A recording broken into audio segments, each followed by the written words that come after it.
চট্টগ্রাম বন্দরে একের পর এক আসছে তেলবাহী জাহাজ, চলছে খালাস কার্যক্রম। শুক্রবার রাত 10টার দিকে শানগাং ফাজিয়ান নামের একটি Malaysian oil tanker 34,000 metric ton diesel নিয়ে বঙ্গোপসাগরের কুতুবদিয়া উপকূলে প্রবেশ করে। শনিবার বিকেলে কর্ণফুলীর ডলফিন জেটিতে আনা হয়েছে খালাসের জন্য। ভিগো ওয়্যার গার্ড প্রয়োজন মতো বাঁকানো যায়, অধিক চাপেও ভাঙে না। ভিগো।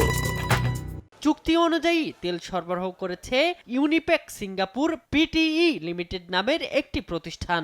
এর আগে একই দিন দুপুরে সিঙ্গাপুর থেকে আসা 27,300 টন ডিজেলবাহী জাহাজ আজ 6 নম্বর ডলফিন জেটিতে খালাস কার্যক্রম সম্পন্ন করে।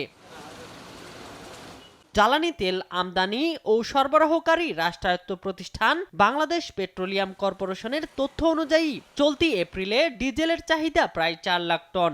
এ মাসে আরো 3.25 লাখ টন ডিজেল আমদানির পরিকল্পনা আছে সরকারের। আমাদের আসলে সংকট আমদানি চ্যানেলে কোনো সংকট নাই, আমদানি সরবরাহ স্বাভাবিক, একেবারেই স্বাভাবিক।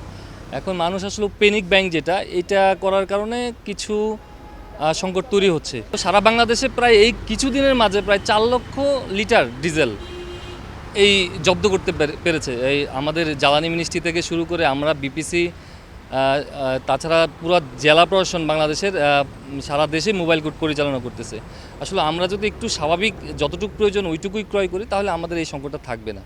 বিপিসির তথ্য অনুযায়ী গেল 28 ফেব্রুয়ারি মধ্যপ্রাচ্যে সংঘাত ছড়িয়ে পড়ার পর থেকে গেল এক মাসে দেশে 11টি জাহাজে এসেছে প্রায় 2,80,000 ton diesel, 22,000 ton jet fuel এবং 25,000 টন ফার্নেস তেল। এর বাইরে ভারত থেকে পাইপলাইনে এসেছে আরও 22,000 ton diesel. Shamim Hossain, news desk, Desh TV.